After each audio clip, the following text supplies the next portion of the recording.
जाएगा और मैं आपकी थोड़ी देर मानवीय सेवा कर पाऊँगा। मुझे मालूम है कभी इस उम्र में हम भी हुआ करते थे, आदरणीय श्याम जी भी हुआ करते थे, वालिया जी भी हुआ करते थे। मन में चंचलता चपलता के कारण हम लोगों को बोरियत भी होती थी, कार्यक्रम बड़े महत्वपूर्ण होते थे। बच्चों की एक मनोदशा, उनकी मनस्थिति का हम आकलन कर रहे हैं। इसलिए टीचर्स जो यहाँ हैं, उनके अभिभावक हैं, उनसे निवेदन है कि अपने बच्चों को कृपया वो 5-7 मिनट के लिए शांत कर दें। मैं अधिक समय नहीं लूँगा। मैं बच्चों से कहूँगा, मैं 3-4 बार जय जयकार बुलवाता हूँ। जब मैं जय जयकार बुलवाऊँगा तो बच्चों की हस्त मुद्रा देखूँगा। हस्त मुद्रा का मतलब है कि आप अपने हाथ उठाएंगे लेकिन ये नहीं दिखाएंगे। ये बिखराव का प्रतीक है और आज का युग भारतवर्ष में संगठन का युग चल रहा है। इसलिए जब हम इनको समेट लेंगे तो ये हनुमान जी महाराज की गदा बन जाएगी और इसको उठा करके आपको जय जयकार करना है। ठीक है, आपको ऐसे जय जयकार नहीं करना है, ऐसे जय जयकार करना है। तो हाथ उठा करके बोलिए भारत माता की जय, भारत माता की जय, गंगा माता की जय, गंगा माता की जय, गो माता की जय, गो माता की जय, नर्मदा मैया की जय, नर्मदा मैया की जय, भारत के संतों की जय, भारत के वीरों की जय, भारत के बलिदानियों की जय, भारत के त्यागी तपस्वियों की जय, भारत की सन नारियों की जय। हर हर महादेव।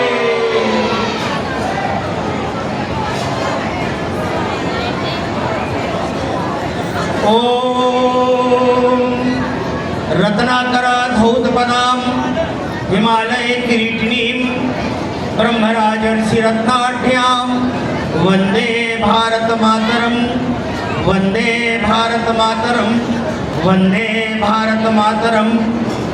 ओम विश्वानि देव सवितर दुरितानि परासुव यद्भद्रं तन्नासुव। ओम शांति शांति शांति। गावों में अग्रतः संतु, गावों में संतु पृष्ठतः, गावों में परितः संतु, गावों में सर्वतः संतु, गवां मध्ये वसाम्यहम्। बोलिए मातृधाम की जय, पितृधाम की जय, गोधाम की जय, गुरुधाम की जय। सहयोग के लिए धन्यवाद। ऐसी शांति बनाए रखें। 5 से 7 मिनट में अपनी बात पूरी कर दूंगा। आपको बोर नहीं होने दूंगा क्योंकि मैं बहुत बोर होकर के सुना हूँ, इसलिए मैं आपकी मनस्थिति का आकलन कर सकता हूँ। यहाँ पर विराजमान मैं जिनकी प्रेरणा से लगातार मुझे 3 बार से प्रेरणा मिल रही थी, प्रिय मधुर जी जो इंदौर के निवासी हैं, डॉक्टर मधुर। उन्होंने कहा स्वामी जी आप गाय की सेवा करते हैं मध्य प्रदेश में, बड़े बड़े प्रकल्प आपने प्रारंभ कराए हैं। मैं एक प्रकल्प का आपको दर्शन कराना चाहता हूँ। वहाँ गौ माता तो है ही, लेकिन मातृ पितृ धाम के रूप में भी वो केंद्र विकसित हो रहा है। आप चलिए, पहला वर्ष नहीं आ पाया अपनी व्यस्तता के कारण, दूसरा वर्ष भी नहीं आ पाया व्यस्तता के कारण, वो मेरी व्यस्तता जानते हैं। तीसरा वर्ष भी मेरे लिए कठिन हो गया था। अयोध्या में भगवान श्री राम का मंदिर बन गया। श्री राम जन्मभूमि मंदिर निर्माण संघ उच्चाधिकार समिति का सदस्य होने के नाते मुझे उस कार्यक्रम की भी चिंता रहती है। विश्व हिंदू परिषद के केंद्रीय मार्गदर्शक मंडल का सदस्य होने के नाते उसमें भी कार्यक्रम की व्यस्तता रहती है। और सौभाग्य से कहूँगा कि राजकारण से मैं 1 साल पहले मुक्त हो गया। हमारे प्रदेश के मुख्यमंत्री ने सारे आयोग, सारे उपक्रम भंग कर दिए, उसमें मेरा भी नाम आ गया। इसलिए मैं थोड़ा सा राहत का अनुभव कर रहा हूँ। और इस बार भी बहुत कुछ कोशिश करने के बाद, लेकिन समय निकल पाया, मैं आप सबके बीच में आया। आदरणीय श्री वालिया साहब मेरे अभिन्न परिचित, जिनको आप बहुत अच्छे ढंग से प्रस्तुत कर रहे हैं, भारतीय जनता पार्टी के राष्ट्रीय पूर्व उपाध्यक्ष और एक तेजस्वी नेता आदरणीय श्याम यादव जी, मैं इनसे और इनके परिवार से परिचित हूँ क्योंकि इन्हीं की प्रजाति का हूँ मैं, इसलिए परिचय होना स्वाभाविक है। यहाँ आदरणीय सांगला जी बैठे हुए हैं। जिन सज्जनों के नाम मैंने रख लिए तो वो तो ले लिया, लेकिन कुछ पढ़ के बोल देता हूँ। श्री ज्ञानचंद वालिया जी, गोचरदास ज्ञानी ज्ञान जी और उनका पूरा परिवार, श्री सुरनेश जी सिंगला, श्री दीपक मित्तल जी, श्री ठाकुर जी, आदरणीय श्री बंसल जी, श्याम जाजू जी, आप सबके हृदय में विराजमान राष्ट्र चेतना के पवित्र भाव को मैं नमन करता हूँ। इसके साथ साथ मैं मधुर जी को भी स्मरण करता हूँ, उन्हें भी संबोधित करता हूँ। कल झांसी से दयाराम जी का परिचय आया, उनको भी मैं संबोधित कर रहा हूँ। और आप जितने स्कूल के टीचर्स और उनके अभिभावक और उनके बच्चों के अभिभावक यहाँ आए हैं, इन बाल गोपालों को सबको इनके हृदय में विराजमान सत्य सनातन परमात्मा के अंश शिव और शिवा को नमस्कार करता हूँ। मैं इस कार्यक्रम का प्रारंभ से अवलोकन कर रहा हूँ और अभी नवरात्रि के अवसर पर राजस्थान में मातृपितृ पूजन का कार्यक्रम हुआ। वहाँ मैंने इस कार्यक्रम की उद्घोषणा की कि एक बड़ा कार्यक्रम है, जहाँ वो माता का स्थान है, मातृधाम पितृधाम है। मैं वहाँ भी जा रहा हूँ और पूरे भारत में मैंने इस संदेश को आने के पहले ही प्रसारित किया है कि माता पिता के सम्मान के कार्यक्रम नवरात्रि के अवसरों को उसका होना ही चाहिए, लेकिन बाकी समय भी माता पिता के पूजन का कार्यक्रम होते रहना चाहिए। हमारे यहाँ उपनिषद ग्रंथ आते हैं, तो बच्चे शायद मेरी बात नहीं समझ पाएंगे, लेकिन बड़े लोग समझ लेंगे।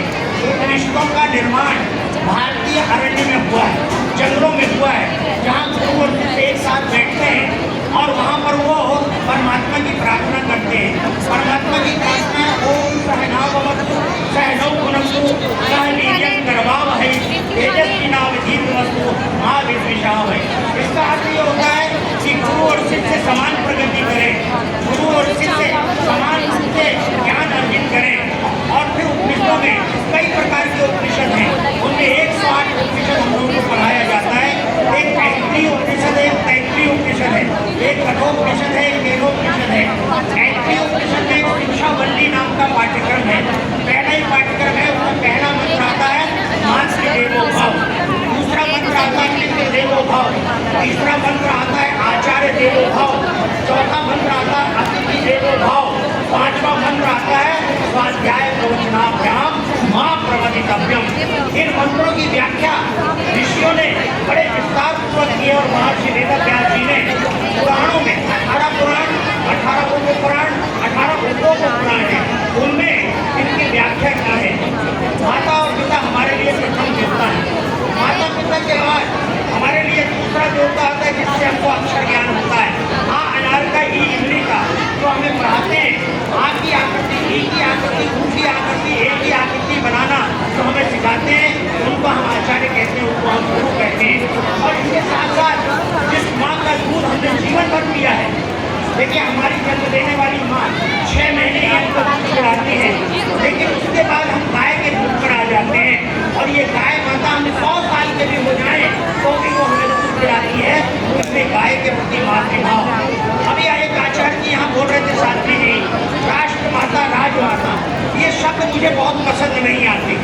अरे जब वेद उद्घोषणा कर रहा है गावो विश्वस्य मातरः, गाय दुनिया के कोने कोने में खड़ी हुई है, और हम भारतीयों की दृष्टि गाय के प्रति जहाँ भी जाती है, हम उसके अंदर माँ का दर्शन करते हैं। इसलिए गाय राज्य माता हो, गाय राष्ट्र माता हो, ये मांग अनर्गल मांग है। इस मांग को नहीं किया जाना चाहिए। पार्लियामेंट के अंदर एक हमारे सांसद ने रख दिया परसों प्रस्ताव, मैंने उन सांसद को तत्काल लिखा कि आप जो भी मांग करें पार्लियामेंट के अंदर, भारत की पार्लियामेंट भावनात्मक आधार पर नहीं चलती है। भावना केवल एक ही है कि ये मेरी राष्ट्र धरती है, हम इसके पुत्र हैं, ये भारत माता है। इस भारत माता की एकात्मता और अखंडता और सामाजिक समरसता के लिए हमारे राजनीतिज्ञों को काम करना चाहिए। लेकिन गाय के लिए जो काम करना है ये समाज करेगा। गाय मेरे घर में रहती है, गाय समाज शास्त्र को प्रभावित करती है, वो मेरे घर की सदस्य है। जैसे मैं अपनी माँ को पूरी हो जाने के बाद भी उसकी सेवा करता हूँ, उसका आशीर्वाद लेता हूँ, ऐसे अगर जरूरत पड़ रही है तो आप गोधाम बनाइए, गौशालाएं बनाइए, वहाँ गौ माता को भटकने से बचाइए, उनकी सेवा करिए। ये काम तो हो सकता है, और मध्य प्रदेश में मैंने यही काम प्रारंभ किया है। दर दर भटकने वाली गायों के लिए मैंने अपने मनरेगा के सबसे बड़े अधिकारी थे, मैंने कहा कितना पैसा आता है भारत सरकार से? बोले 15,000 करोड़ रुपया मनरेगा से आता है। मैंने कहा आपके पास गाय की कोई योजना है इसमें? बोले गौमित्र योजना है, हम गौमित्र योजना से गाय की सेवा करते हैं। मैंने कहा गाय सड़कों पर भटक रही है, इसलिए गोधाम बनाया जाना चाहिए, कितना पैसा आप देंगे? बोले चेयरमैन सर आज तक किसी ने हमसे पैसा नहीं मांगा। हमने कहा लैप्स कितना हो जाता है?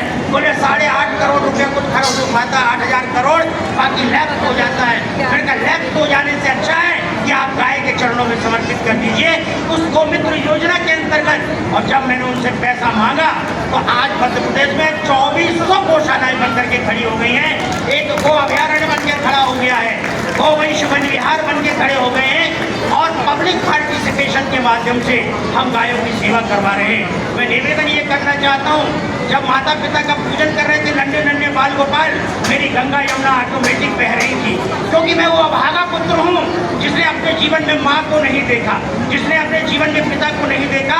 ये बात मैं रहस्यपूर्वक आपको बता रहा हूँ। मैं ऐसा भारत का सन्यासी हूँ जो माता पिता की छाया से वंचित रहा है, लेकिन मैंने एक माँ देखा। मैंने अपने ननिहाल में एक गाय बनी थी, उस गाय के लिए चारा लेने जाता था, भूसा लेने जाता था।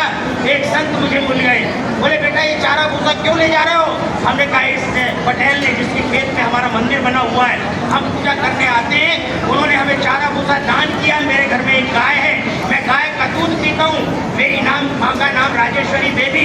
मैंने कहा मैं गाय को ही राजेश्वरी मानता हूँ और उसके लिए चारा भूसा लेके जाता हूँ।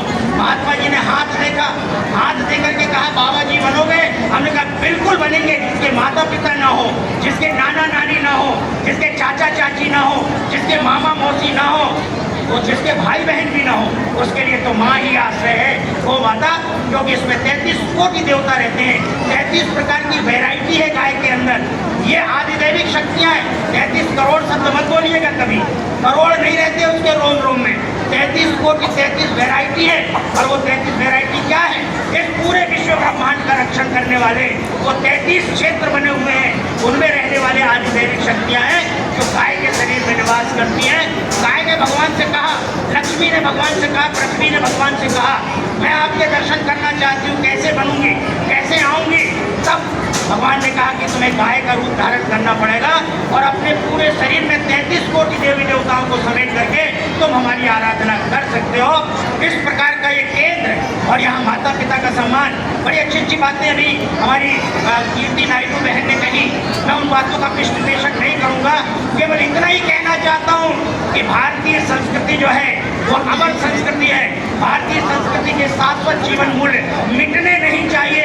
आज अमेरिका की, पश्चिम की स्वीकारता इस देश में बढ़ रही है, हम उसको रोक भी नहीं पाएंगे, क्योंकि हम सैटेलाइट के युग में जी रहे हैं, हम ग्लोबलाइजेशन के युग में जी रहे हैं, हम डिजिटलाइजेशन के युग में जी रहे हैं, इसलिए हम रोक तो नहीं पाएंगे।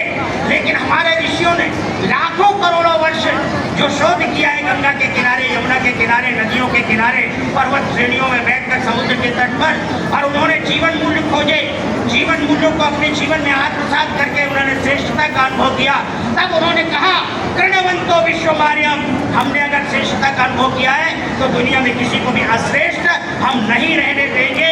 लेकिन एक महापुरुष राजनीति के क्षेत्र में काम कर रहे थे, जब हमारे आर्य संस्कृति का प्रचार करके लौटे तो कहा आर्य कहीं बाहर से आए हैं, और आर्य को उन्होंने जातिवाचक कहा। आर्य जातिवाचक शब्द नहीं है, आर्य गुणवाचक है, आर्य श्रेष्ठता का वाचक है। इसलिए मैं आपसे कहना चाहता हूँ कि हमारे ओल्ड ऋषियों के द्वारा जो जीवन मूल्य खोजे गए हैं वे वर्तमान में धूल दूषित ना हो जाए। इसलिए मैं बालिया जी के इस उपक्रम की सराहना करता हूँ, उन्हें आशीर्वाद भी देता हूँ अपने पद के नाते, और आप सबके प्रति शुभ और मंगल कामना करते हुए आप हमें बुलाते रहिए। बिना बुलाए भी मैं इस स्थान पर बार बार आता रहूँगा, क्योंकि चंडीगढ़ से मेरा बहुत परिचय है। लोगों को जब मैंने बताया, बोले महाराज जी घर नहीं आ रहे हैं, मैंने कहा जिनके आमंत्रण पर आया हूँ पहले उनके पास समय मिलेगा तो आपको कहूँगा गाड़ी भेज दीजिए, तो मम्मी जी से, ताया जी से मिलने आ जाऊँगा। मैं आप सबके हृदय में आपकी भावनाओं का आदर करते हुए अगर मांग करना है तो नरेंद्र मोदी जी से मैं विश्वास दिलाता हूँ। मैं ये बात कहने में संकोच कर रहा हूँ, श्याम जी, मोदी जी का प्रस्तावक अखिलेश्वरानंद है। विश्व हिंदू परिषद के कोर ग्रुप की बैठक में हमने कहा था जो व्यक्ति इस समय गुजरात का मुख्यमंत्री है वो भारत का प्रधानमंत्री बनाने लायक है, क्योंकि उसने संपूर्ण गौवंश की हत्या पर पूर्ण प्रतिबंध गुजरात में लगाया। हाई कोर्ट उसने फेस किया, सुप्रीम कोर्ट उसने फेस किया, और निर्णय लेकर के आए 7 जजों की बेंच का, banded cow slaughter houses in India, Bharatvarsh में गायों के कत्लखाने बंद होने चाहिए। हे मोदी जी, आप भारत के आज प्रधानमंत्री हैं, आपको कौन सा सांप सूंघ गया है? आप बनाइए। आप ये कह सकते हैं कि भारत के संविधान ने नीति निर्देशक सिद्धांतों के अंतर्गत राज्यों को अधिकार दिया है तो 10 राज्यों में भारतीय जनता पार्टी की सरकार है। गुजरात में आप बना सकते हैं, मध्य प्रदेश में शिवराज बना सकता है, तो बाकी राज्यों के मुख्यमंत्रियों को निर्देश करिए, गाय अपने आप राज्य माता बन जाएगी, राष्ट्र माता बन जाएगी। गाय है विश्व माता, हम राजमाता राष्ट्र माता की भावना करके और मांग कर रहे हैं, उसकी व्याप्ति को आप छोटी करने का प्रयत्न जो कर रहे हैं, इसके पार्लियामेंट के अंदर भावनात्मक नहीं संवैधानिक मांग रखी जानी चाहिए।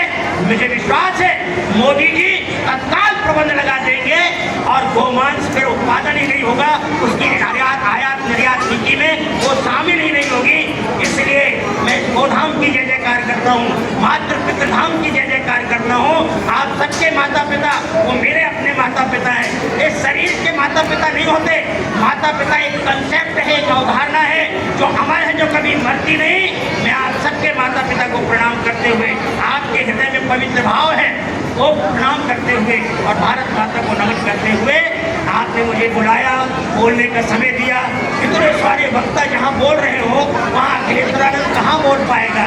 मुझे तो 4 घंटे चाहिए बोलने के लिए केवल माता और पिता के ऊपर, मुझे 4 घंटे चाहिए केवल गाय के ऊपर बोलने के लिए, क्योंकि अगर आप गिनीज बुक में दर्ज हो गए हैं तो मनोज आप साक्षी हो। मेरे भाषण देते समय लंदन के लोग आए, बोले महाराज पहली बार गो संसद का मध्य प्रदेश की धरती में आपने आयोजन कराया, विश्व के उन वैज्ञानिकों को आपने बुलाया जिन्हें इंडियन काउस पर शोध किया हुआ है और हमें A2 और A1 मिल्क की जानकारी दी है, इसलिए आप भी आज गिनीज बुक में दर्ज हो गए हैं। ऐसा व्यक्ति आपको नमन करने के लिए आया है, बहुत बहुत धन्यवाद। फिर बोलिए मेरे साथ, भारत माता की गो माता की गो माता की, गंगा माता की, अपने अपने माता पिता की, हर हर महा